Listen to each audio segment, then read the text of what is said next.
Let me give you a Bible philosophy that teaches how to get whatever you want. That's the title of the next set of notes. How to get whatever you want from the Bible. Now again, I'm an amateur when it comes to the Bible. I'm not a pro. But this I can quote, and I think that'll be sufficient.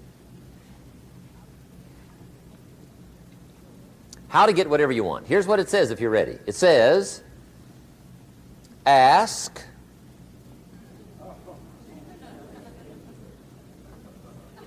that's it. End of notes. Ask. If there's one art in life to learn extremely well, that's got to be one of them. The art of asking. What does ask mean? Ask means, what do you want? And the formula is staggering.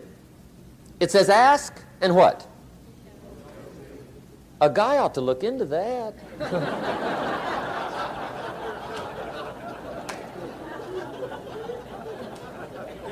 He says, yeah, but you work where I work. By the time you struggle home, it's late.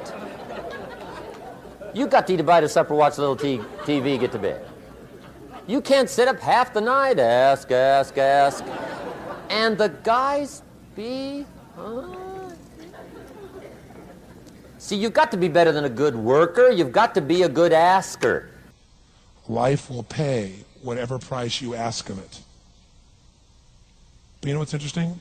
You got to ask intelligently. In the Bible it says, ask and you shall what? Yeah, pretty good formula. You ought to look into it. But you know what?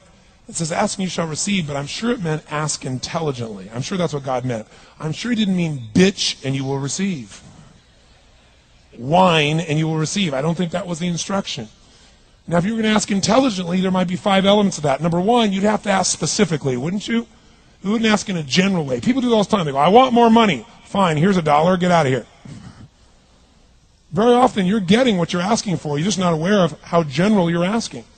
Clarity is power. The more clear you are about exactly what it is you want, the more your brain knows how to get there. Your brain is a servo mechanism. It's like a bomb. Those bombs, those missiles, they have a servo mechanism. So if the target moves, it knows what the target is. It follows it. Your brain, when you condition it, knows exactly what to go for and it'll find a way to get there. Did you ever buy a certain outfit or a certain car and suddenly see that car outfit everywhere? How many of you have had that experience? Say, aye. How come that car outfit's everywhere? It always was everywhere, but now you notice it. And the reason is because there's a part of your brain called the reticular activating system, the RAS. That part of your brain determines what you notice and what you don't notice.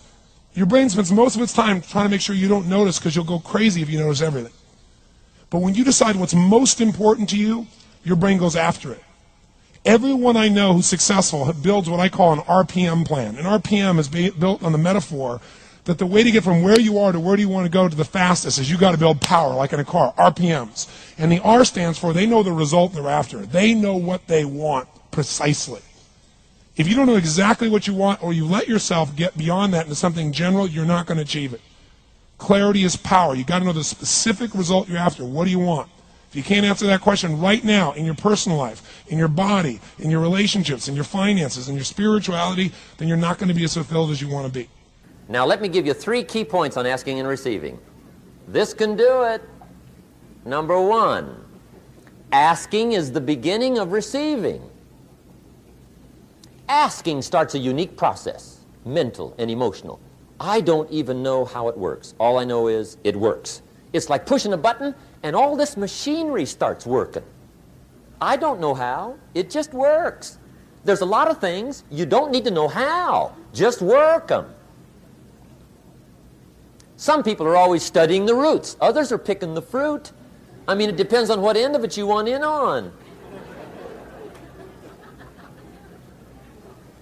Asking is the beginning of receiving, so start the process. Here's number 2. Receiving is not the problem. Receiving is automatic. Now, if that's true, receiving is not the problem, what's the problem? Failure to ask might be one of your major problems. I don't know. Check it out. The guy says, oh, now I see it. I got up last year and hit it every day. but there's not a scrap of paper with my goals on it.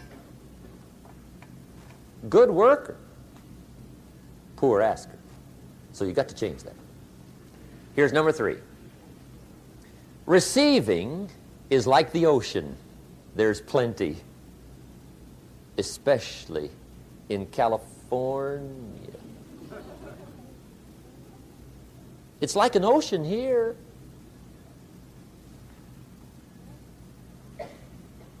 Success is not in short supply. It isn't rationed, and you stepped up to the window and it was all gone. No, no, no. It's like an ocean here. Now, if that's true, what's the problem? Well, some people go to the ocean with a teaspoon. Have you got the picture? See, what you want to do in view of the size of the ocean is trade your teaspoon for at least a bucket, and you'll look better down at the ocean. Kids won't make fun of you, right? The second part of it, you got to know, P, why you're doing it. Because you know what? You may get a big goal as soon as I want to make $1 billion. I want to bring peace to the earth. Why? Because as soon as you come up with a goal, all the obstacles show up. Unless you've got enough emotional drive to break through that, you're never going to discover what it really takes. So you got to get yourself past that. And the way to get past that is have enough reasons. Reasons come first, answers come second. This man did not know what he wanted. He did not have enough reasons. To ask intelligently, you got to ask specifically. To ask intelligently, you got to know why you want it, have enough drive to make it happen, enough juice to make it happen. If you don't have enough reasons, you will not make it happen. And the M is, what is your massive action plan? What is going to get you to actually follow through? Because the first plan's not going to work and the second plan's going to work, so you better have enough plans that if the first two don't work, you still got something else. Otherwise, you're going to be having excuses why it didn't work. So asking intelligently requires that. Now, there's 2 ways to ask, and we'll wrap up goal setting. 2 ways. Here's number 1. Ask with intelligence. It didn't say ask intelligently, but I'm sure it meant that. Don't mumble. You don't get anything by mumbling. Be clear. Be specific. Intelligent asking means how wide, how high, how soon, when, what size, what color, how much. Define what you want and describe what you want. That's powerful. In the weekend seminar we teach, goals become like a magnet. They pull you that direction. And the better you describe them, the more they pull. So ask intelligently. Here's number 2. Ask with faith. That's the childish part of the equation. Believe you can get what you want like a child. Not an adult. Adults are too skeptical. So the formula really reads, make plans like an adult and believe in them like a child. And the most incredible things will happen. Just try it for 90 days. Just try it. You can always go back to the old ways. Just try it, just 90 days, 90 days. Now here's the last qualifying phrase on goal setting, as we promised to qualify everything. And it simply goes like this. Remember, you won't get everything you want. And we've already studied the reason for that. Simply, sometimes it hails on your crop and rains on your parade. It's that kind of planet. So you won't get everything you want, but if you will work this goal-setting formula, you can get plenty for wealth and happiness. There are 6 golden steps to receiving what we ask from the universe. Step 1 is to be specific when asking. One of the biggest pitfalls that people fall into when asking the universe for their desires is to not be sure of what they want and also not be sure of why they want what they want. You might ask the universe to be rich, but what does being rich mean to you? Being rich and wealthy means different things to different people. You have to ask yourself what being rich and wealthy truly means to you.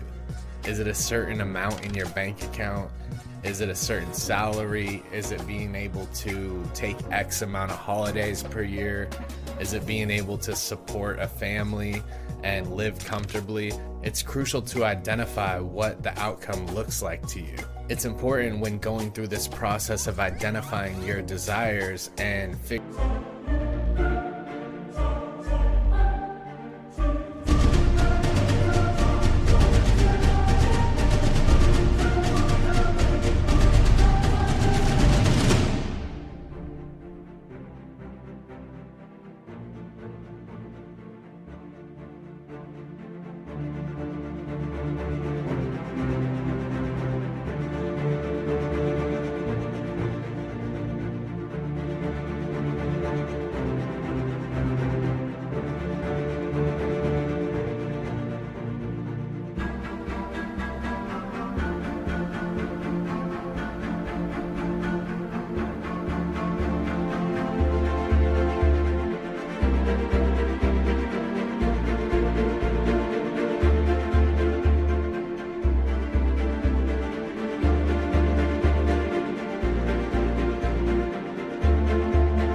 out what you're going to ask the universe for, that you listen to your emotions.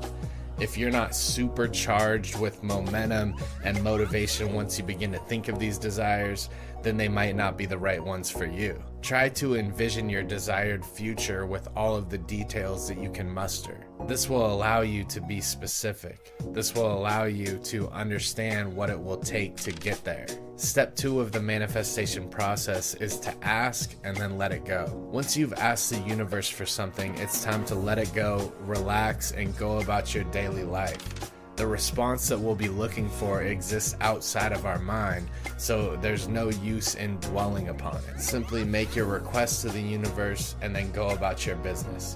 It's similar to writing a letter, sealing it, and sending it off. Step 3 of the manifestation process is to be patient. Change rarely occurs in an instant.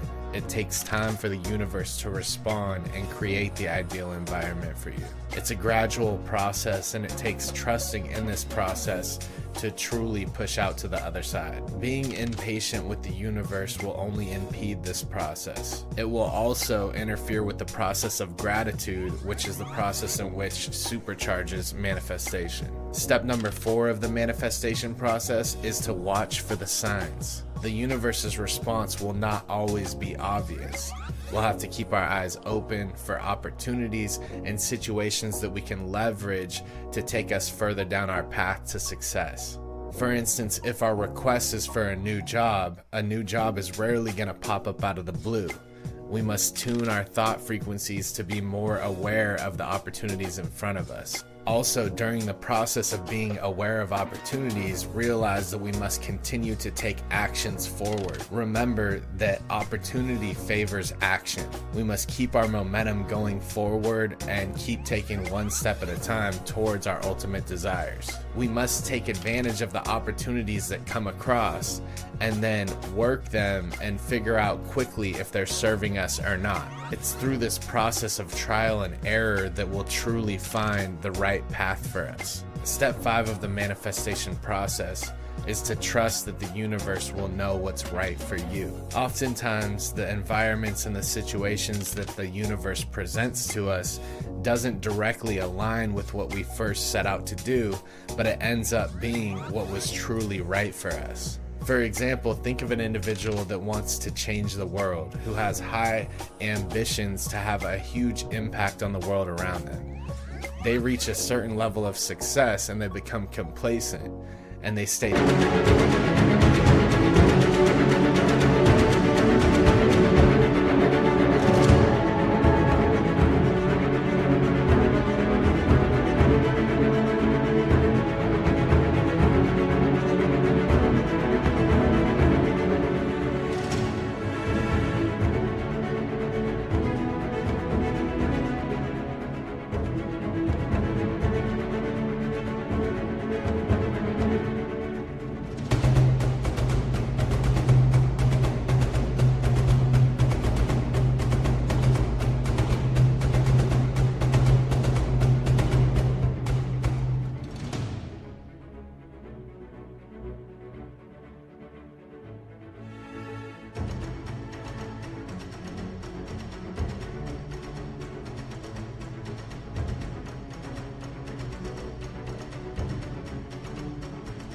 stagnant in this level of success because it's comfortable to them.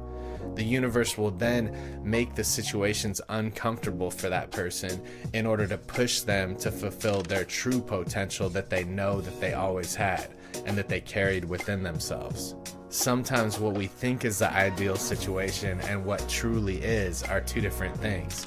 Trust that the universe will always work in your favor and put you where you are supposed to be. Step 6 of the manifestation process is to be thankful. When you receive certain signs and opportunities from the universe that align with your true purpose, remember to get into a state of gratitude and communicate to the universe that you're thankful for that. This will supercharge the manifestation process, and it will also solidify and clarify what it is you truly want so that you can renew and ask again. Repeating steps 1 through 6 of this manifestation process is how you truly step up the ladder of success and fulfillment in life, and you become a captain of your ship and a navigator of your life purpose. Thanks for coming by today. Watch this video next if you want to stick around, and I'll see you guys in the next one.